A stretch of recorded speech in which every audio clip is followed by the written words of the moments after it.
Hey everyone, super excited for this episode. I've got Mr. Guy Katsovich, managing partner at Fusion VC. Probably the most, I would say, vocal early stage Israeli VC out there currently. Some people say you guys are like the YC of Israeli startups. How are you doing, man? I'm good. Considering the circumstances, that's Yes. the only answer that is valid at the moment. Right. We can talk about that for hours. But I want to ask you so many questions, so we're gonna get into this. So first, let's start with to talk a little bit about yourself before a Fusion. Can you just give a bit of a snippet of your background, where you've been, what you've been doing, who you've been talking to? Yes, so first of all, thank you for having me. My name is Guy, like a dude. My Starbucks name in the States is David. It saves a lot of questions from the baristas that's serving me the coffee. Just a short snippet, I would say that I'm a social entrepreneur that turned into a VC. I started my career after finishing my IDF service. I served as an intelligence officer in an intelligence unit within the Israeli army for 6 years. I got out to civil life and then I actually went into media. I was a tech and economical correspondent at an Israeli daily local newspaper called Globes, which is kind of like the equivalent of, let's say, the Wall Street Journal, but in, Israeli standards. I did that for 3 years and then moved to work as a business development and a sales manager in a marketing agency that operates also here locally in Israel. And after 2.5 years of doing that, I transitioned into the startup and VC world. I ran an accelerator in Israel that operates on behalf of the Veterans Association of Unit 8200. Unit 8200, for those of you who don't know, it's the National Cyber Intelligence Unit of Israel, the equivalent, like NSA equivalent.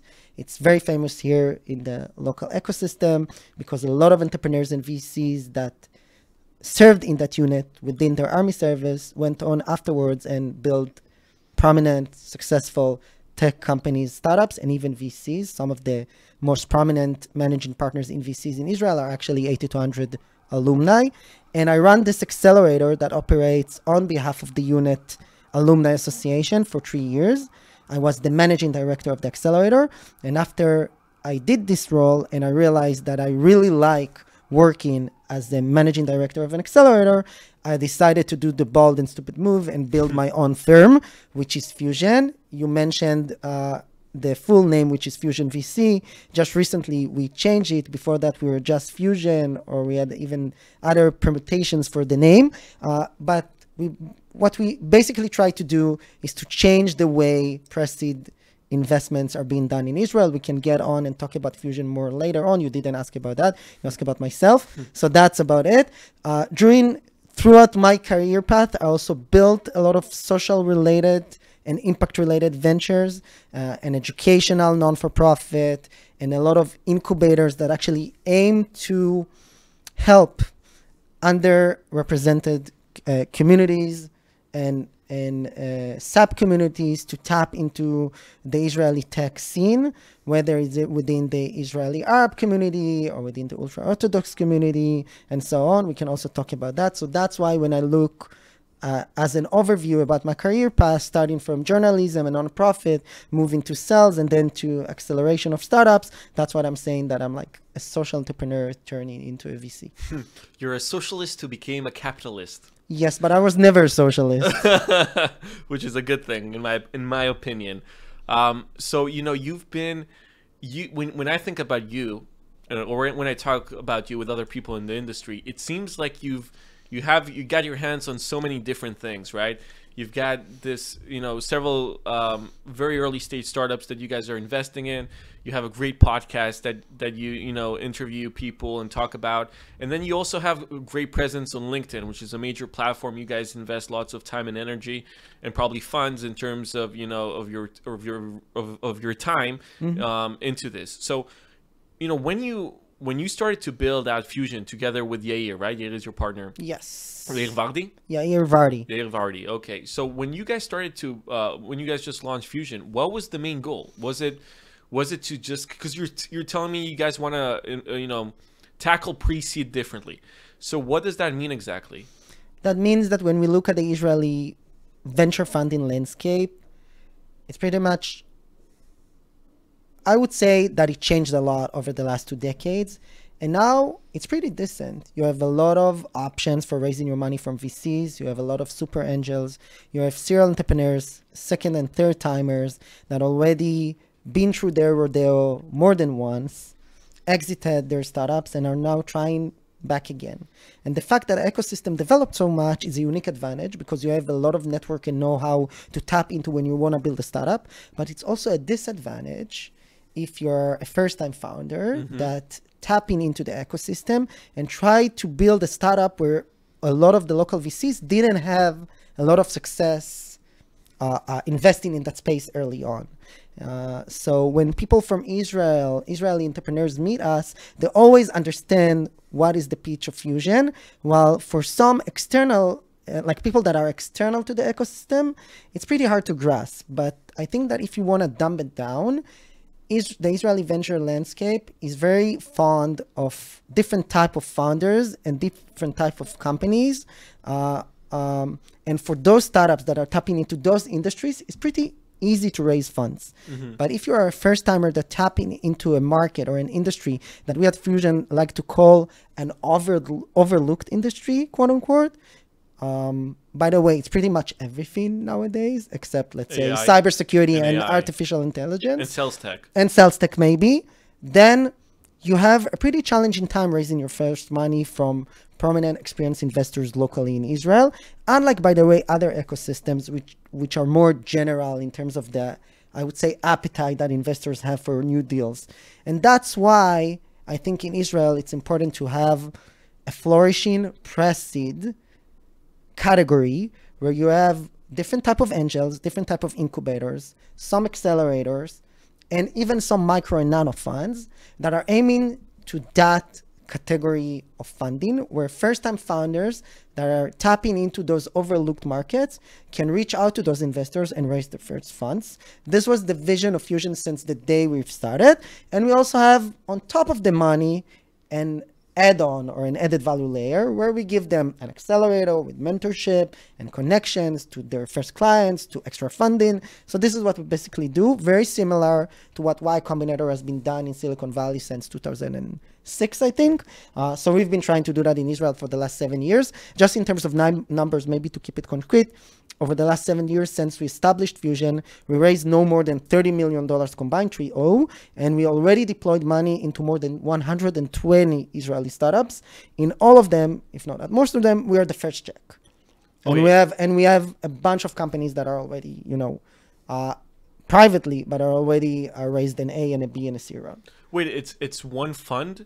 So it's not one fund. We started with $4 million that we raised from 2 different LPs, and we already deployed that capital into 65 companies. We use the track record and the know-how and operational excellence of how to build an accelerator, which is, maybe it sounds sexy, quote unquote, from the outside, but it's an operation. You need to, have an office and bring mentors and investors together with the founders of the cohort that you run. We have a cohort that run twice a year, dually, both in Israel, and then afterwards we take the founders to the States for a 3 weeks roadshow. So it takes a lot of effort to build this type of operation. So this is what we do. We proved that, we proved the track record, and then we went on to external LPs and raised $20 million fund, which is our official first fund, actually, of which we're deploying at the moment. Okay, I understand. And the first fund, so the first fund... let's call it the first vehicle, or Fusion 0.1. The vehicle, right? So the first vehicle did that. Did you guys already, was there already ARR based on that initial vehicle? Yeah, like IRR. So in terms of funds performance, and this is very, I would say that primarily because there's still a lot of time to go, and some of our portfolio companies from that vehicle, like Agora Real Estate, Hupo, Base, Digital Owl, are still active. So we had a bunch of liquidation events, whether it's on secondary or actual primarily events. So we had InPlay Labs, which is a gaming company that got acquired by Playtika, and we had a bunch of other small acquisitions. And as I mentioned before, we have a bunch of companies, Agora, Hupo, Base, Digital Owl, and a bunch more that are doing pretty well. So DPI, we are 1.2 there, meaning that we'll return all of our LPs money on that vehicle and a bit more. And TVPI, we're 5-ish on that vehicle, which means that on paper, and of course everything can change, we're doing pretty well and it looks pretty good. And then with this fund that we're currently deploying on, it's still too early to say, of course, because we are only halfway through the investment period. So we'll see about that. Got it. So as I told you, and I know you know this, and some of the audience know this, so we do also investing mainly in media assets, but also in startups. And when we talked to, when me and my team got together and kind of talked about our investing strategy and what type of stages we want to invest in, etc., one of my teammates said, that pre-seed is the most difficult one. Why? Not only because it's very intuition based and like there's no product yet, etc., which that is like the obvious thing. He also told me, he also said this. He said, very, very strong founders, they would usually in that state, especially if they're like second or third time founders, they would already have like a super angel or even their own money, that they would use to kind of, allocate that for the first few months of the program. And then they would go in and raise from like an NFX or like from a different VC. And then, you play the game and hopefully you reach, Bazimir, and then you reach, Viola or whatever. And then you continue, right? And then the ones who don't do that, like the other options that are relevant is that you would have like a super angel. So let's say one founder, let's say Gigi Levy or something allocates money directly, right, to not through NFX but directly to one of those two founders, and they grow. But being like anonymous and then trying to raise those pre-seed, you're actually betting against people who literally don't have any track record almost. And then when you try to go to your LPs, like we currently don't have LPs because we manage our own funds. But if you go to an LP and you tell them, listen, and he's going to tell you like, who are you going to invest in pre-seed? And you're going to tell them, we're actually going to invest in anonymous individuals who this is like their first time thing, and they can go in and raise from like a super angel or from like an NFX or whatever, then it's a quite difficult sell for an LP, right? So how do you treat that? Like, what do you think about that? It's an amazing question, and I will just answer that very shortly, and then we can expand the conversation about that. That we claim that there are a few ways to be successful investors within every landscape, and specifically within the Israeli one. I agree with you that there are the positively biased teams that you mentioned, whether they're serial founders or founders that graduated of technological units within the Israeli army that went on to civil life, build a cybersecurity startup. This is, the most simple example that we can give at this medium, and then went on to raise a seed only with an idea and maybe an early validation of the idea, right? And this makes sense because Israeli investors in general have a very good experience investing in the cyberspace. There has been a lot of M&A recently going on in that space as well, and a lot of big technological cyber companies in Israel or with an affinity to Israel that are looking to acquire new technology and new teams in that space. So that makes sense. But when you're doing something in sales tech, as you mentioned, or in vertical SaaS to undisrupted industries, you don't have a lot of experience or a lot of very good and amazing experience within the Israeli landscape in that sense. And if you're combining that with a team, as you mentioned, that is maybe slightly inexperienced or don't have the right quote-unquote pedigree, then it becomes challenging. I agree with you, but I also agree there are a few ways to succeed. And when you look at Israel, I would call that $100 million club in terms of ARR. Most of the companies that are actually there at the moment and also survived the latest turmoil within the Israeli economy, with the interest rate going up, the jurisdictional reform, and the war, are companies that are not in our, I would say, obvious spaces, right? Those are companies that actually built great products, usually in competitive spaces, whether it's a SaaS for business units or for specific industries that most Israeli founders are not tapping into, and actually made just very good execution and build those companies that are built to last, or at least built to last for the next few years or few decades, even if you want to be positive about it. That's for sure. And we claim that you're going to have amazing companies going out of Israel from both segments of companies. You're going to have those companies, those Wiz type of companies, all right? Those are second timers operating in cyberspace, want to build a big, more than a unicorn company that want to go all the way. But you're going to have also the Monday type of companies, okay, that build a software for running your to-do list, or they weren't second timers, they didn't have the proper experience, they actually pivoted out of a project from Wix. Yeah. Yes, and tried to do it on their own, and for a long time they've been actually lagging with building the business and reaching the proper KPIs in order to raise a further run, and they were actually struggling raising money. And you have a bunch of examples like Monday equivalent in Israel of companies that made it big, still exist, running a valid business, and are not operating in deep tech, cloud enterprise, cybersecurity, AI. And we believe that there are two ways to be successful, and we chose the more challenging way, I would say, but we are also very big believers in what we do, and we also love the ability to actually be meaningful for the founders, not just with the check that we give them when nobody else invests in them, because we really invest first, and it's unconditioned whether you raised additional money or not. And we also love to give the added value part where we actually mentor them, which is a soft verb, but then you can, like, in terms of connections, I think this is what we mostly do. Our program is more of like a buffet where you get a list of a lot of people that you can interact with, and we know how to cater the right interactions on the right time, whether it's for clients, design partners, and additional investors. And by the way, speaking of funding landscape, yes, not a lot of the usual suspects would invest in our companies the moment that they get into the accelerator, but we have a vast network of angels and microfunds, both from Israel and the States, that are actually looking at our deals the moment that they get into the program, which is kind of like the equivalent of the YC effect, and try to reach out and tap into this deal flow because they realize that some of the companies are actually going to be winners further down the road. We already have the track record to prove that from the first vehicle. So a few questions on that. So first, how does the deal flow look like? Because I'm sure it's very it's not random is not the word I'm looking for. I'm looking for diverse, right? Because you're getting so much like opportunities coming your way.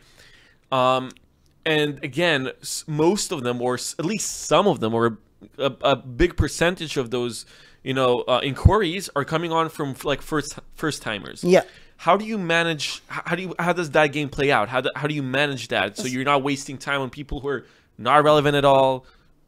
So first of all, there is no right way to reach out to us. This is also something that we want to change. We're actually answering every cold call that has been sent to Fusion, and we make a lot of investments from cold calls because we actually believe that not all of your good investments will come from introduction. And when we looked backwards and researched backwards on which of our top performing companies came from intros, this is almost like 50-50. So half of them came from warm intros and half of them just came from the street. They just reached out. We met them at a coffee place or at a conference. So there is no right formula in that space. Because we invest so early, there's no right way to find your deal flow. So that in terms of where we get the deal flow from, and of course we also get a lot of introductions from different type of players, whether it's other investors, our alumni. We have more than 120 companies, so more than 250 founders in our community, 400 mentors, 80 LPs. It's a vast community of people. 80 LPs. 80 LPs, 80. Wow. The maximum that you can have is 99, I think, in an American-based fund. So yeah, so we have a pretty big network of people that want to see Fusion successful and actually pass along deal flow to us. We see more than 1,000 companies a year. All of them are Israeli related, meaning Israeli founders, wherever they are. And in terms of how we assess, we usually ask the founders to apply within an application form that is in our website. You apply, it takes 10 minutes. You upload also a video pitch of you pitching the company for 2 to 3 minutes, whether it's in Hebrew or in English. We don't mind. It's not a test. You can do that in Hebrew if you feel more comfortable. And then afterwards, we look at a form and then we make an initial decision whether we want to move forward or not. After that, we invite the founder to a call. It's a very short call. if you made investments in the pre-seed seed stage, you would appreciate that. It's a 15 minutes call, like a video interview for YC, where we see the founder, we ask them some questions, and then we get a bigger hunch whether we want to move forward or not. If not, we say a no. We always explain, we always explain why. And then if you want to move forward, we have either 1 or 2 more meetings and starting due diligence, which is very much like every other fund and angel. We try to connect with current customers, talk with all the founders, and then also mainly connect the team that we are doing due diligence on with our network. So if it's a gaming company, we'll connect them to gaming founders that we already invested in, and other gaming investors and other gaming experts, and so on. Same goes for any other industry. So when you do like the DD for those type of companies, it's not companies, it's like an idea. Like what is your, like, how do you do that? Because like, do you do like DD on like the person? Yeah, so we like to take bets on teams. Yeah. Just with an idea that sounds big enough or appealing enough for us to invest, but also because the way of the Israeli funding landscape work, as I described, we also actually get a lot of opportunities to invest in real businesses. We have a lot of companies that reach out to us. And they're legit businesses already. Legit businesses, whether they already, by the way, raise money or sometimes like a small pre-seed, $300,000 to $700,000 before or in the midst of reaching out to us. And they say, hey guys, we know you. We know that Fusion can give value to us besides the money. In addition to the money, we want to go through the program and get your check. So those type of companies will actually be with already a working product. And initial revenues. Sometimes it can be more than initial revenues. In our last cohort, just 4 months ago, we had a company that created more than $500,000 in revenues in Central America and the States before coming to us annually. And they were bootstrapped? They were using their own funds in order to run the project, and we were the first external investor to put money in the company.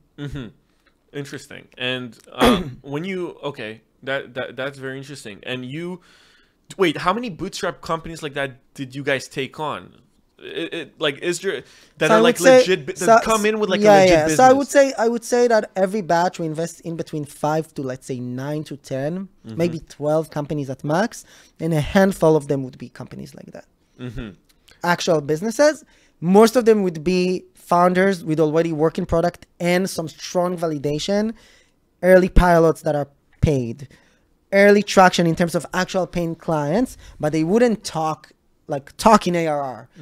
And some of them, a very few, would be just a team and an idea with some initial validation. I hear what you're saying. Okay, so I'm going to ask a not so politically correct answer because I'm not a politically correct individual, I think.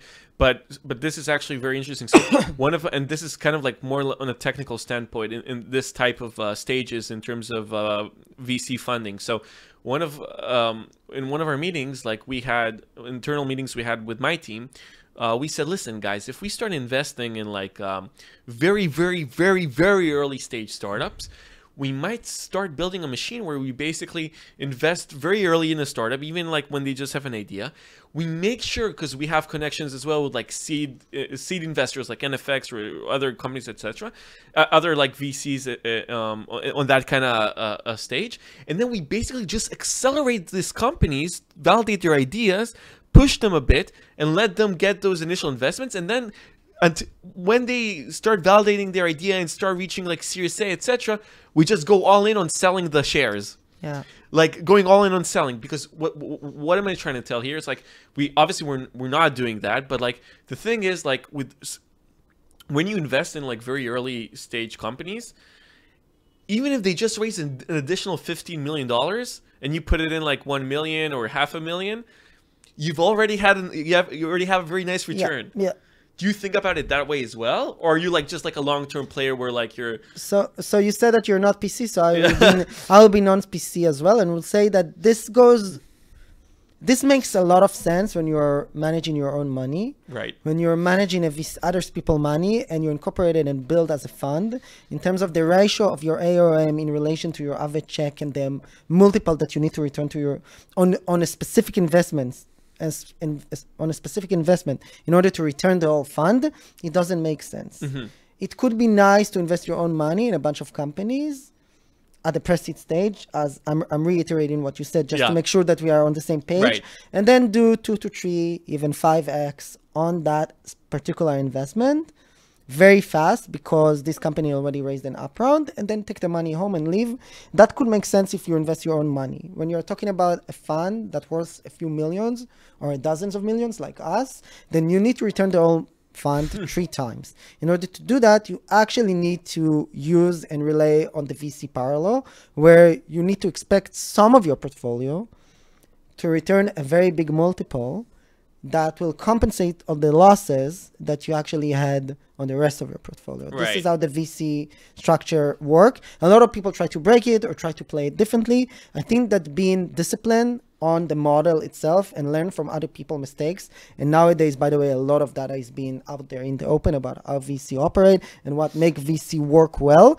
It's a key for success. So for us, for example, in Fusion, for some of our top performing companies on Vehicle 1, we are already 100 to 250x on the money just on a few of our investments, which is why I believe that, answering your question directly, if you rely on the parallel, it actually makes more sense statistically to lose a lot of investments rather than do 2 to 3x and stay with the ones that are going to be top performing, because you invested in the pre-seed, because you were sensitive to the valuation early on. Now when the company is at the B or C stage, generating a few millions or dozens of millions in ARR, and is valued in more than 150, 200, 300, 400 million dollar privately, then the multiple that you made cash on your investment is huge, and it actually make more sense to stay all the way or almost all the way and only then cash out in order to create the right multiple that will make your initial check worthwhile in relation to your actual AOM. You don't need to return just the check with a 3x. You need to actually return the whole vehicle with that investment. And that's, I think, that's the way that we play it, and that's the way that we believe we will be good investors for our LPs. When talking about LPs, like how do you see? So you guys started out with like the 4 million vehicle, so you guys had only like two LPs. Yeah. And now you guys have $20 million in management, right? And you have 80 LPs. Yes. So how does that relationship, look like in terms of, especially nowadays when all those LPs are from all their LPs are Israeli Americans. Most of them you'll know by name. They're either serial founders or GPs from other funds, whether it's, by the way, Gigi from NFX and Ofer Ben-Nun, who is a serial cybersecurity founder in Israel, and we have Jeff Oring, who is the founding partner of Insight Partners, and a bunch of other dudes and girls like that who invested and put their private money in our fund. Is there institutionals in this? We don't have any institutionals. It was our first fund, and it's also a small fund. So we got a lot of responses that the fund is too small, and we are first-time emerging managers, because the first vehicle was more of an SPV-based one. So we do hope that in the next fund or our third fund, we'll be able to bring some institutional money in. But we do think that key to our success is also to stay lean and mean and not raise too much money in order not to break our model, which is something that I think is unique about what we bring into the Israeli ecosystem. Bringing the add-on aspect, the accelerator, operational excellence, and the ability to actually, I would say, deploy a lot of first check into a lot of small team, a lot of first-time teams. When I look at like people who've made it like really big in terms of like the early stage investing, I there's like two examples that I look at. Like, so one is like a very unique example, which is like an Oren Zev, right, where he like comes in, like he just bets on like this people, he like buys lots of equity inside the company and just like holds them until like they become a unicorn, or like, and lots of his companies do, because he already has such a gigantic network and he has the touch, right, like he has experience, and now he's managing more and more money. And then like on the other side, we see like machine type investment vehicles like YC, YC or like 1816Z, which I'm not sure they have a very early stage, but I'm sure they do have. They have actually a bunch of vehicles, and they have also scouting platforms. It's when you're managing such big amounts of money, you have to have these vehicles and delegate the task of investing very early on, because you need to focus on the later deals. Right. So like, and so when you look at where you and Yair are right now, are you guys more of like the ONZF type, or more of like building a YC type machine? Because and you need, I think, it's not like I'm consulting you or anything, but like you do need to choose, no? Like eventually where you go, because if you go to the ONZF side, then the pros of that is that you're going to be able to probably hone in more equity and have a more personal touch in terms of the companies that you work with, and you're going to be able to move faster, etc. And then if you do the machine type of thing, then you're basically, people are always going to look at you a little bit like just like an accelerator that has, you know, more funds to deploy. Yeah. So I would say that definitely right now you mentioned ONZF. So I think this is a very interesting notion. ONZF used to meet our companies whenever we had a batch. Every core of the Fusion Accelerator, we actually spent 2 months in Israel, and then we take them to a 3 weeks roadshow, both in Silicon Valley, LA, and New York. And Oren at some of the times used to meet our teams, and still is, and he's a great guy. And actually in his own person, and he always loved to tell what are the keys for him to actually invest in a very strong team, and how can he assess whether a company gonna hit it big. But he also get the chance to talk about his personal investment journey. And what he usually like to say is that he became Oren Zev, one of the most prominent investors in the world, and some would say the most prominent single GP investor in the world, right? Yeah, statistically he is. Yes. And then, you know, a lot of amazing companies. And he said, I didn't become Oren Zev overnight. It actually is success that I built over the track record of my career for almost 15 years before I made my first success in terms of Audible and Trip Actions, right, and House and Chegg and a lot of other companies that he invested initially before his latest investments. And he said, to be a successful investor, it takes a lot of time to build your network, to build your intuitive, I would say, approach to what would make a good team, to build your organization if you're not a single GP fund, to build your brand, and to actually be there long enough in order to meet the right teams that will make it all the way. So I do believe that no matter what way we'll choose, this is a journey, a long journey, and we need to play it for the long game. So that's, you know, on the higher level. On the lower level, I do think that what's special about us is that we have a system that works, and we actually a deal flow machine and a pre-seed machine where we see more than 1,000 early stage teams, and we know how to assess them quickly and invest in high velocity. We're the most active pre-seed investor in Israel. More than 20, 30 investments every year in Israeli startups. Even, you know, over the last year, with everything that's going on in Israel, we made more than 15 investments after October 7th. So we are very, very active with actual money, not with talks. So, talk is cheap. Even though we talk in the podcast here, talk is cheap. So that's about that. Whether I want to presume that we'll only keep doing that and we're not going to develop our firm financially further on, that's too early to say. I would say that we're going to keep with the strategy that worked for us for the time being. And if there'll be an opportunity to grow and to develop our business more, of course, we'll consider it. Now I want to talk about a different aspect of your guys' business, which I find very, very fascinating. And I applaud you for the way you guys are managing that. We might not agree on everything. I might have some comments on the way it's done, but outside of the mentorship vehicle, etc., and obviously the funds that you guys deploy and all of that, you guys built a media machine. Yeah. And you guys have built, and as someone who 99% of his day is around media, you know, you guys have been really, really strong. You guys have built a real LinkedIn content pipeline where, you know, every company that you guys invested in, it's very apparent that they're associated with Fusion. You guys have webinars where you guys, conferences where you guys have your founders talk and on everything. And you guys push that so aggressively. Yeah. And on top of that, you guys have a lot of thought leadership stuff where you guys give advice to like young founders, etc. Yeah.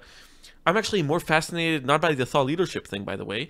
I'm more fascinated by the way you guys integrate the whole ecosystem into like a media company. So like, for example, if we see like And some of them, by the way, are clients of my company. But if you look at like companies like Novicy or Pitch or like many of those companies and their founders, you see them all the time on LinkedIn through Fusion, through your LinkedIn company page, through your personal brand, and it has an effect. Yeah. People are noticing that, and this is a strong PR play. So my question is this. First, it's not a question. Good job. You guys are doing a great job. And then my question is this. Do you think this comes from, where is this coming from? Is this coming from your background as a marketing guy, etc., and understanding the value of that? Is this like something that you think that there's a gap in the industry that other early stage VCs are not doing, maybe except NFX? Like, what do you think about that? So yeah, NFX are doing a great job. Yeah. So all of the above, just to sum it up in numbers, after 7 years of building Fusion, again, less than $30 million in AUM. We are the smallest guys in towns, almost. We have more than 20,000 followers in our newsletter. We have a few thousand followers in our blog.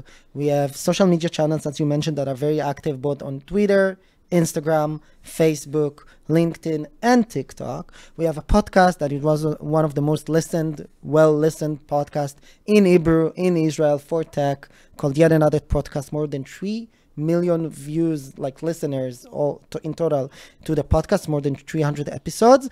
And we did more than 500 events.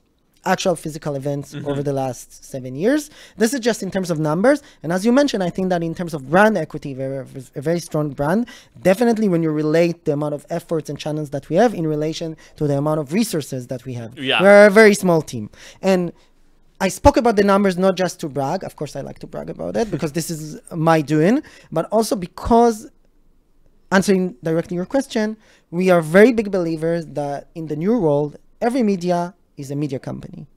And every company is a media company. Every company is a media company. And every person should inspire, not to be an influencer, but to realize the potential influence that he could have in a space if he gonna play his card right. Because having a social media account is actually having your own marketing channel through your initial audience, which is the people that are close to you, could be family, friends, or usually colleagues as well. And that's why I think when we started Fusion, going 7 years back, we realized that some of the advantages that we're gonna have is to actually look at the competitive landscape, as you mentioned, and see that a lot of VCs aren't doing that because it's an old school industry. People don't think that it's valuable, that they can get a lot of value out of it or whatever. So we started with the doing of building those channels, and not just the channels, but actually the value that they represent. We have a lot of sub-communities, real communities of tech founders, of product managers, of our Fusion graduate, of our LPs, as I mentioned. This is all sub-communities that we're actually operating on a daily basis in order to interact with as many people as we can.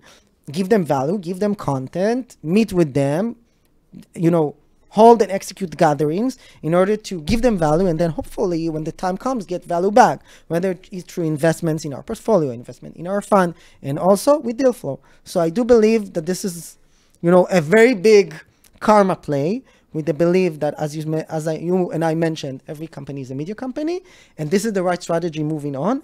And by the way, when you look at it from the startup point of view, if I see myself as a venture, I do believe that there is a gap within the Israeli funding landscape, within the Israeli startup landscape, that there is not a lot of knowledge that is practical, deep, and not being combined of, high-level cliches. I don't know, reach out to your market as early as you can. Pitch to investors and get a warm introduction. This is all cliches that we all know how to articulate. But when you say, okay, I want to reach out to investors, I don't know how to actually write the email and build the pitch deck, then you can go to the fundraising masterclass that we built in our podcast, which is 12 deep dive episodes, where each episode, it's about one aspect of raising money. One of them is about the slides of your deck. The other one is about the storytelling. The third one is about the actual intro email that you're going to ask from Omri in order to reach out to NFX. So these are like a know-how related episodes and content that we like to give to the entrepreneurial community in Israel in general, and it helps us with deal flow, but it also really think deep down that it gives value to a lot of people, and it's actually very satisfying to see the amount of reactions that we get, dozens a week. Yeah, like by the way, like the email intro one goes really deep. Like there's even like a LinkedIn carousel that you guys went in, and like it's like concrete examples with like where you put like the comma and where you put the dot, right? It's like you're going really into it. It's like extremely practical. Yeah. Extremely practical. Katsovich, Thank you so much, man, for taking the time. Thank you for having me. I love to see what you guys are doing, and I'm super excited to, to hopefully also have you on the show another time so we can talk and see where you guys are at. Keep on the great work, and thanks for being on the show, man. Thank you. Thank you very much. Thanks.